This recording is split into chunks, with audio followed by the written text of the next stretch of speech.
You keep talking about that promotion like it's going to solve something between us, Victoria. It won't. Ethan's voice stayed low the way it always did when he wanted me to feel small without raising it. That inheritance from my parents was always meant to secure the life we are building together. If you keep chasing titles at work, you are the one risking what we have. Isabella told me you have been venting again. You are making our marriage look like a problem to people who don't need to know our business. Hi, my name is Victoria Lang. I am 27 years old. I stood at the kitchen island in our home on the west side of Portland, the one Ethan's parents had helped us buy 2 years earlier. The granite felt cold under my palms. I had just come home from the office, still in my work clothes, when he started. He didn't yell. He never did. The words came out measured, almost gentle, like he was explaining something obvious to a child who kept missing the point. That conversation wasn't new. It was the same shape it had taken for the last 18 months, ever since I first mentioned applying for the senior marketing coordinator role at the agency. Every time I brought it up, Ethan circled back to the same thing, the inheritance. His parents, Margaret and William, had supposedly set aside a significant amount that would come to us once we had proven we could build something stable. He framed it as security for our future, for the family we might start one day. But every time I pushed for more at work, the promise seemed to shrink or shift. I had met Isabella Cruz in college. She had been my closest friend since then, the one I called when work felt heavy or when Ethan and I had one of our quiet standoffs. She worked in communications at a different firm downtown, and she and Ethan had become friendly over the years through me. I used to feel lucky that my husband and my best friend got along. Lately, I had started wondering if they got along a little too well. That night, after Ethan went upstairs to his home office, I stayed in the kitchen longer than usual. I poured a glass of water I didn't drink. My chest felt tight in a way that had become familiar. I wasn't angry yet. I was tired. Tired of the way every conversation about my career ended with a reminder of what I might lose if I kept wanting more. The next morning, I went to work like always. The agency occupied a renovated building in the Pearl District. I had been there 4 years, starting as a junior coordinator and working my way up to where I was now. The senior role had opened 2 months earlier. My boss, Derek Hale, had encouraged me to apply. He said my campaigns had been the strongest on the team for the last year. I submitted the application on a Tuesday. By Friday, the rumors started. A coworker I barely knew pulled me aside near the coffee station. She lowered her voice like she was doing me a favor. "Hey, I heard something from someone in client services. They're saying you've been difficult to work with lately, that you're distracted because of stuff at home. I don't know if it's true, but people are talking." She walked away before I could ask who people were. I went back to my desk and stared at my screen without seeing it. I had never missed a deadline. I had never raised my voice in a meeting. The only thing that had changed was that I had started staying later a few nights a week to prepare for the promotion interview. I hadn't told anyone at work about my marriage. I didn't vent. I didn't complain. So where was this coming from? That evening, I drove home through the quiet streets of our neighborhood. The houses here sat on larger lots with careful landscaping and expensive cars in the driveways. It looked like the kind of place where people had everything figured out. I used to believe that too. Ethan was already home. He greeted me with a kiss on the cheek and asked how my day was. I said it was fine. I didn't mention the rumor. I didn't mention the way his words from the night before had sat in my stomach all day. Instead, I went upstairs, changed into comfortable clothes, and sat on the edge of our bed for a long time. I thought about the inheritance again. Ethan had first mentioned it not long after we got married. His parents wanted to see us settled. They wanted to know I was committed to supporting his career the way his mother had supported his father. Margaret had said it kindly over dinner one night, her hand resting on mine. "You have such a good heart, Victoria. Some women get restless. We're grateful you're not like that." At the time, it had felt like approval. Now it felt like a condition. I didn't sleep much that night. Around 2 in the morning, I got up and went into Ethan's home office. I told myself I was just looking for a charger. The room was dark except for the small lamp on his desk. I opened the top drawer to see if the charger was there. Instead, I found a folder I had never seen before. It was labeled with a date from 6 months earlier. Inside were printed emails between Ethan and Isabella. I didn't read them all. I didn't need to. One line jumped out under the glow of the lamp. She's getting too ambitious again. Keep reminding her about the inheritance. It works every time. Another email from Isabella. I planted the seed at her office like you ask. People are already asking questions. She'll back off the promotion if she thinks her reputation is on the line. My hands started to shake. I closed the folder and put it back exactly where I had found it. I went back to our bedroom and lay down beside Ethan, who was still asleep. I stared at the ceiling until the sky outside the window turned gray. The next day, I bought a small hidden camera online. It arrived 2 days later in a plain box. I set it up in the home office while Ethan was at the gym, tucking it behind a row of books on the shelf that faced his desk. I told myself I just needed to know if what I had seen was real, or if my mind was twisting things because I was tired. 3 nights later, I checked the footage on my phone while Ethan was in the shower. The camera had caught him on a video call with Isabella. Their voices were clear. "She applied anyway," Ethan said. He sounded annoyed, but not surprised. "Derek is pushing her hard for the role." Isabella's voice came through the speaker. Then we use the same line we always use. The inheritance is conditional on stability. If she keeps pushing, she risks losing the security your parents promised. She'll fold. She always does when it comes to disappointing your mom. Ethan laughed once, short and without humor. Margaret already knows the whole thing is smoke. She told me last week she'd rather see Victoria stay where she is than watch her get too big for the life we have. Mom said it's better for everyone if she doesn't realize how much of this is just to keep her from leaving. I turned the phone off. My chest felt hollow. I sat on the floor of our walk-in closet with the door closed and let the quiet press against me.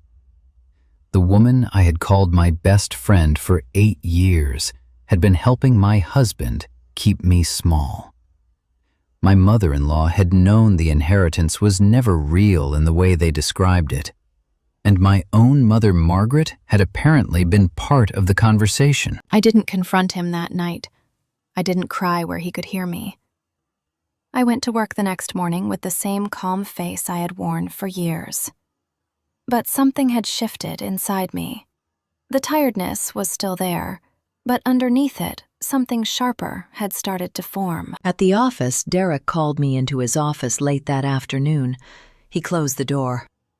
"Victoria, I need to be direct. There have been concerns raised about your focus. People are saying you're distracted by personal issues and that it's affecting team dynamics. I don't know where it's coming from, but it's reached HR. Laura Sims wants to meet with you tomorrow." I nodded. I thanked him for telling me. I walked back to my desk and sat down. My hands were steady, my breathing was even, but I could feel the ground moving under everything I had built. That night, I didn't go straight home after work. I drove to a quiet park near the river and sat in my car with the engine off. I watched the water move under the bridges. I thought about the camera still sitting on the shelf in Ethan's office. I thought about the emails. I thought about the way Isabella had hugged me the last time we had coffee, telling me I was lucky to have a husband who cared so much about our future. I had spent years believing the story they told me, that the promotion would cost me the security Ethan's family had promised, that wanting more at work made me selfish, that Isabella was on my side, that Margaret's approval was something I had earned by being steady and quiet. None of it had been true. I took my phone out and opened the recording app. I didn't know yet what I was going to do with the footage. I only knew I wasn't going to delete it. I wasn't going to pretend I hadn't seen it. and I wasn't going to keep waiting for a promise that had never existed in the first place.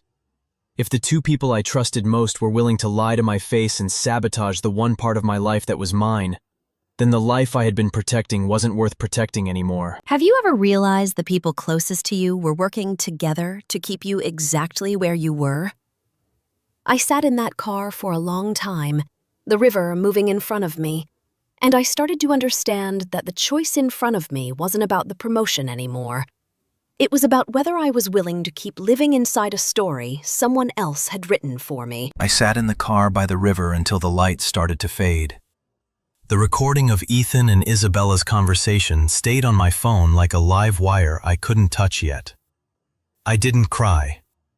I didn't call anyone. I just drove home through the quiet streets of our neighborhood, the houses with their perfect lawns and expensive cars looking exactly the same as they had that morning. Ethan was in the kitchen when I walked in. He had already poured 2 glasses of wine and set one at my usual spot at the island. He smiled, the small, controlled smile he used when he wanted the evening to go smoothly. "Long day?" he asked. I nodded and picked up the glass without drinking from it. "Derek called me in.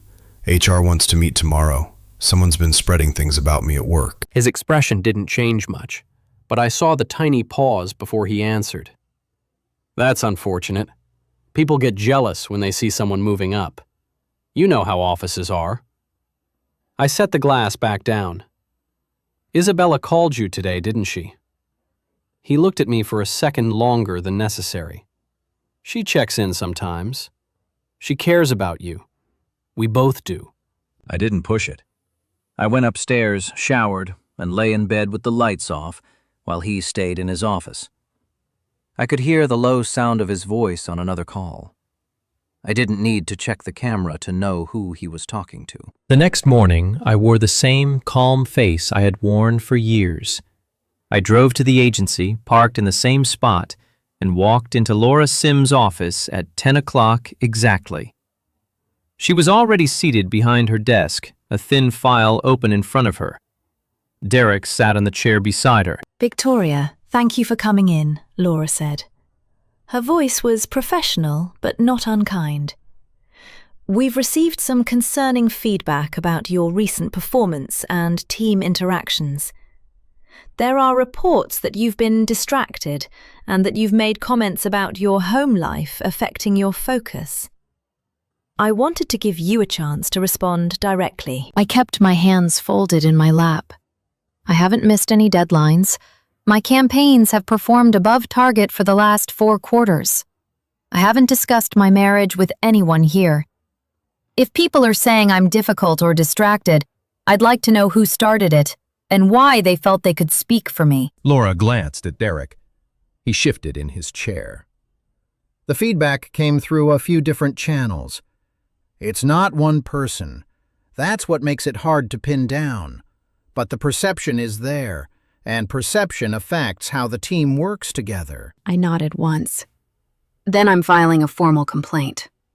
Someone is spreading false information about my personal life to damage my reputation and my chances at the senior role.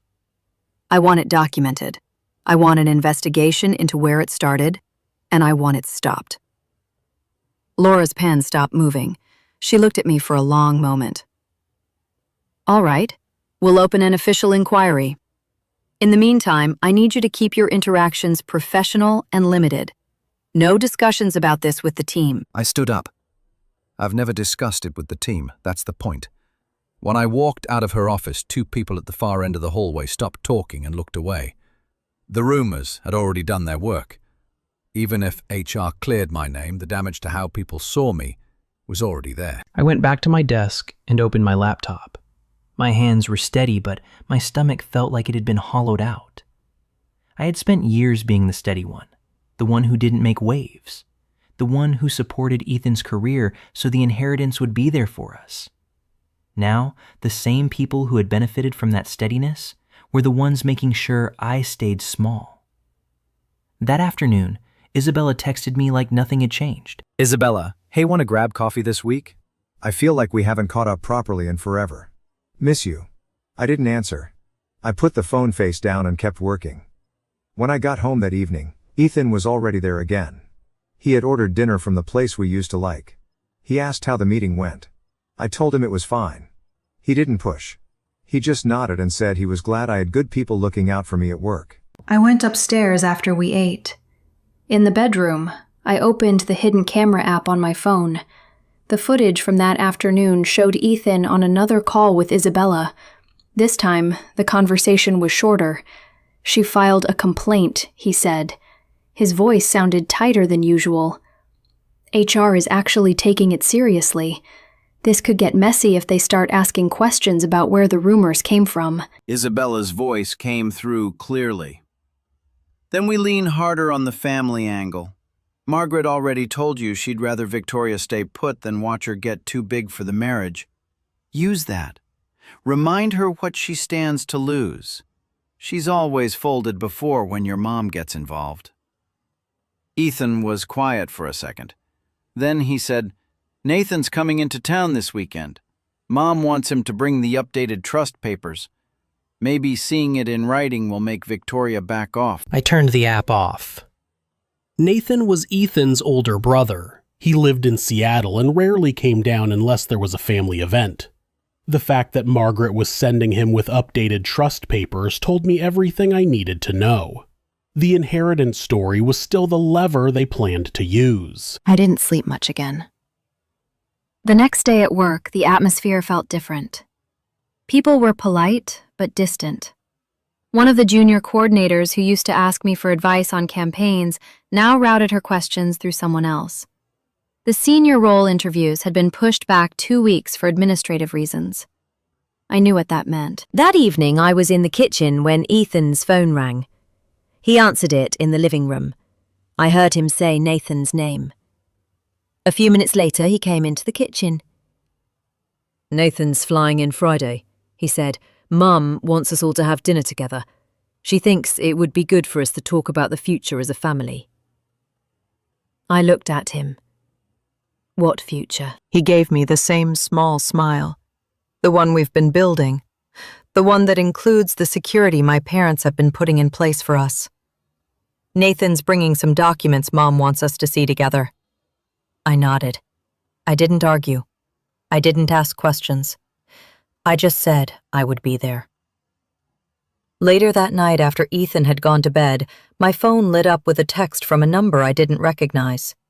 It was Nathan. "Nathan! Victoria, it's Nathan. I know this is out of the blue. I'm coming down Friday, but I need to talk to you before the dinner. Can we meet somewhere private Saturday morning? There are things Ethan and my mother haven't told you about the trust. I don't agree with how they've handled it." I stared at the message for a long time. My first instinct was to delete it. My second was to show it to Ethan. I did neither. I saved the number under a different name and put the phone on silent. The next morning, I went to work early. Derek was already there. He pulled me aside before anyone else arrived. "Laura's investigation is moving faster than usual," he said quietly. "Someone higher up got involved. They're asking for phone records and email logs from the last month. If you have anything that shows where the rumors started, now would be the time to share it. Off the record for now." I looked at him. "Why are you telling me this?" "Because I recommended you for the senior role. And because whatever's happening at home shouldn't be allowed to destroy your career here. But you have to decide how far you're willing to go to protect yourself." I went back to my desk. I opened a new folder on my computer and started copying the relevant footage and the screenshots of the emails I had found in Ethan's drawer.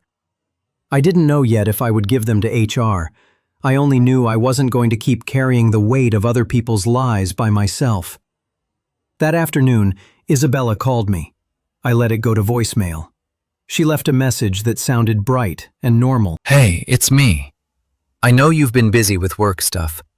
Ethan mentioned Nathan's coming down. I thought maybe we could all grab brunch on Saturday before the family dinner. It would be nice to catch up with everyone together." I deleted the voicemail without replying. Friday night, Ethan was unusually attentive. He asked if I wanted to go for a walk after dinner. He held my hand. He talked about how good it would be to have Nathan there, how family conversations always helped put things in perspective. I let him talk. I nodded at the right moments. I didn't tell him about Nathan's text. I didn't tell him I had saved the camera footage in 3 different places. Saturday morning, I met Nathan at a small cafe on the east side of the river, far from our usual neighborhood. He looked tired when he sat down across from me. He was 5 years older than Ethan and carried himself with the same careful posture, but his eyes were different. They looked like someone who had already decided he wasn't going to lie anymore. "I'm not supposed to be talking to you like this," he said after the waiter left. "Mom made it clear the papers I'm bringing are for the dinner table only. But I've watched Ethan and Isabella do this to you for 2 years, and I'm done pretending it's normal." He slid a small envelope across the table. Inside were photocopies of the actual trust documents from his parents' estate. The language was clear. There was no conditional clause about Ethan's marriage staying stable. There was no requirement that I stay in a supporting role. The funds were to be divided equally between the 2 brothers upon their parents' passing, with no strings attached to either spouse's career or behavior. Nathan watched my face as I read. Ethan rewrote the story so you would think the money depended on you staying small. Mom went along with it because she likes the version of you that doesn't challenge anything. Isabella helped because she gets something out of keeping Ethan's life uncomplicated. I don't know what she gets, but it's not friendship. I folded the papers and put them in my bag. My hands were cold. "Why are you telling me now?" "Because I saw the way Ethan talked about you last month when he thought I wasn't listening. He said you were getting restless again, and that the inheritance story was the only thing keeping you in line. I'm not going to sit at that dinner table and watch them use a lie to control you anymore." He stood up. "I'll be at the house at 6. If you want to use any of this before then, I won't stop you. But I'm not going to lie for them either." He left before I could answer. I sat at the table for another 10 minutes, the envelope in my bag feeling heavier than it should have. Outside the cafe window, the rain had started, soft and steady against the glass. I drove home slowly. Ethan's car was already in the driveway. Through the front window, I could see him moving around the kitchen. He looked calm. He looked like a man who still believed the story he had built was going to hold. I parked but didn't get out right away. My phone buzzed with a text from Isabella. "Isabella, see you tonight. Can't wait to catch up with everyone. Heart." I turned the phone off. I sat in the car with the engine running and the wipers moving back and forth across the windshield. The documents Nathan had given me were real. The inheritance had never been conditional the way Ethan claimed. Margaret had known. Isabella had helped keep the lie alive. And now Nathan had handed me the proof. I didn't know yet what I was going to do with it. I only knew that whatever happened at dinner tonight, I wasn't walking into that room as the same woman who had believed the story for 2 years. The rain kept falling. Ethan opened the front door and looked out, probably wondering why I was still sitting in the car. I watched him through the windshield. He raised one hand in a small wave the same way he always did when he wanted the evening to go smoothly. I turned the engine off. I picked up my bag with the envelope inside, and I got out of the car. I walked into the house, still holding the envelope Nathan had given me. Ethan was in the kitchen finishing the salad for dinner. He looked up and smiled the same small smile he had used for years. "You're back," he said. "Nathan should be here any minute. Mom and Dad are already on their way." I set my bag on the counter, but kept the envelope inside. "I know." He paused, knife in hand. "Everything okay? You seem quiet." "I'm fine," I said. The words came out steady. I went upstairs to change before anyone arrived. Margaret and William got there first. She hugged me at the door, like always. Her perfume, the same one she had worn at our wedding. William shook Ethan's hand and asked about work. They moved into the living room with the ease of people who believed the evening would go exactly as planned. Nathan arrived a few minutes later. He caught my eye across the room and gave a small nod. He didn't say anything about our meeting at the cafe. He just set a slim folder on the side table and accepted the glass of wine Ethan handed him. Isabella showed up last. She came in with a bottle of wine and a bright, "Hi, everyone," that filled the room. She hugged me longer than usual. "I've missed you," she said against my ear. I didn't answer. We sat down at the dining table. Margaret had brought a casserole. Ethan served the salad. For a few minutes, the conversation stayed light, work the weather, Nathan's flight. Then Margaret turned to me with the warm smile she used when she wanted to steer things. "Ethan mentioned you had some trouble at the office," she said. "I hope it's nothing serious. You know how important it is to keep things stable right now." I looked at her. "What do you mean by stable?" She glanced at Ethan. Just that big changes can create unnecessary stress, especially when there's so much waiting for you both once things settle. Ethan set his fork down. "Mom's right. We've talked about this. The promotion can wait. The inheritance from my parents is the security we've been counting on. If we keep the marriage steady, everything else falls into place." Isabella nodded like she agreed. Nathan stayed quiet, watching. I reached into my bag and took out my phone. I opened the recording from the hidden camera. I set the phone in the middle of the table and pressed play. Ethan's voice filled the room first, then Isabella's. The words about keeping me in line, about the inheritance being the only thing that worked about Margaret knowing the whole thing was smoke. The conversation from 3 nights earlier played without interruption. When it ended, the table was silent. Margaret's face had gone still. William looked at Ethan like he didn't recognize him. Isabella stared at her plate. Ethan was the first to speak. His voice stayed calm, but the edge underneath it was sharp. "You recorded me in my own house. That's a violation, Victoria. You're twisting a private conversation because you're stressed about work." I slid the envelope Nathan had given me across the table toward Margaret. "These are the actual trust documents. There's no condition about my career or our marriage staying stable. The money was always going to be split between the 2 brothers. You knew that. You let Ethan tell me otherwise for 2 years. Margaret didn't touch the papers. She looked at me with the same expression she had used when she told me I had a good heart. Sometimes people need a reason to stay grounded. You were getting restless. Ethan was worried you'd leave. I supported what kept this family together. William finally spoke. His voice was quiet. "Margaret, what did you do?" She didn't answer him. She looked at Ethan instead. "Fix this." Ethan leaned forward, the calm forward, the slipped for the first time. "You're really going to blow up our entire life over some recording and a few papers. We built this together. The house, the plans, the future. You're willing to throw all of that away because you found one conversation?" I met his eyes. "You and my best friend spent 2 years lying to my face so I would stay small enough for your comfort. You used my own mother-in-law to do it. And when that wasn't enough, you let her spread rumors at my job to make sure I didn't get the one thing that was mine." Isabella finally looked up. Her voice was small. "I didn't mean for it to go this far. He said it was temporary, that you'd be happier if you didn't chase things that would pull you away from the life you already had." I stood up.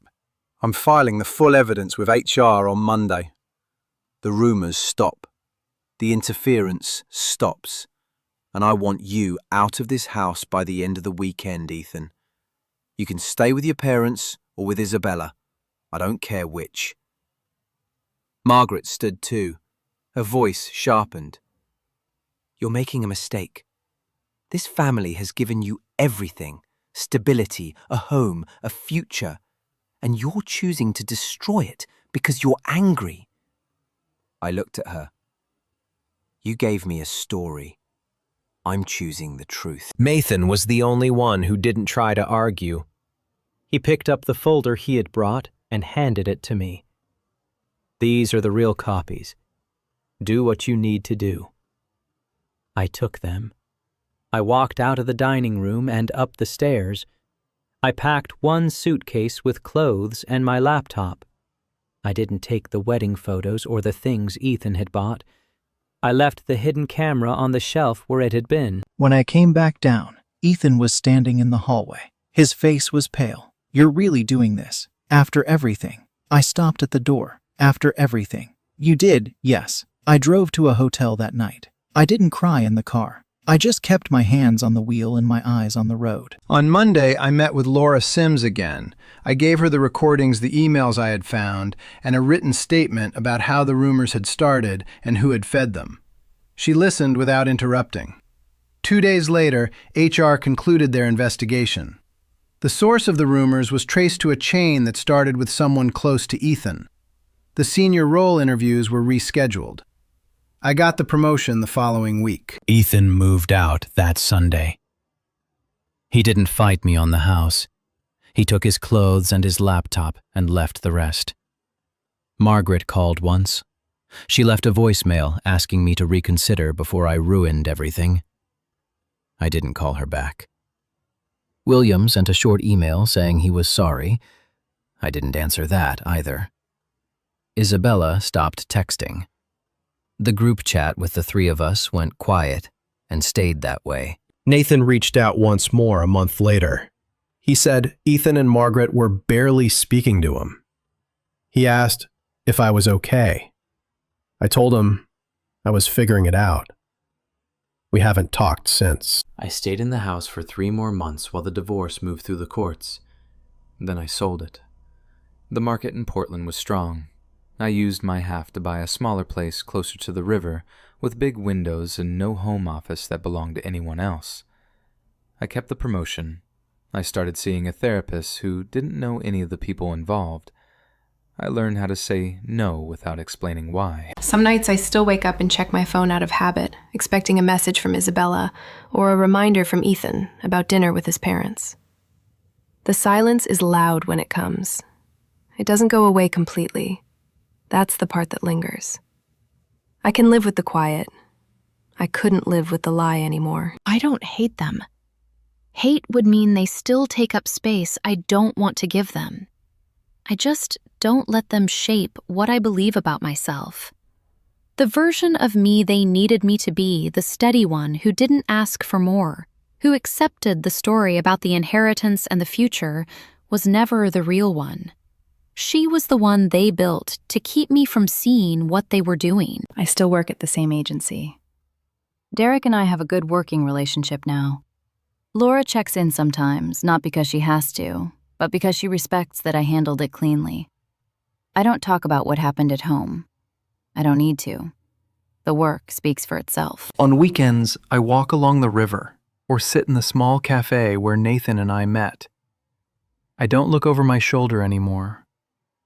I don't wonder if someone is managing my ambitions behind my back. The freedom isn't loud. It's the simple fact that my choices are mine again. I still feel the echo sometimes.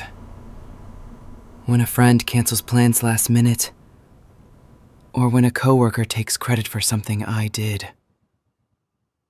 The old instinct to stay quiet and keep the peace tries to come back.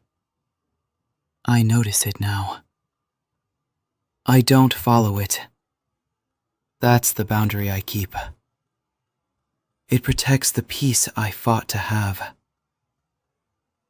Thank you for listening to my story. If the people you trusted most had spent years building your future on a lie just to keep you from growing, would you walk away even when it meant losing the security you thought you had?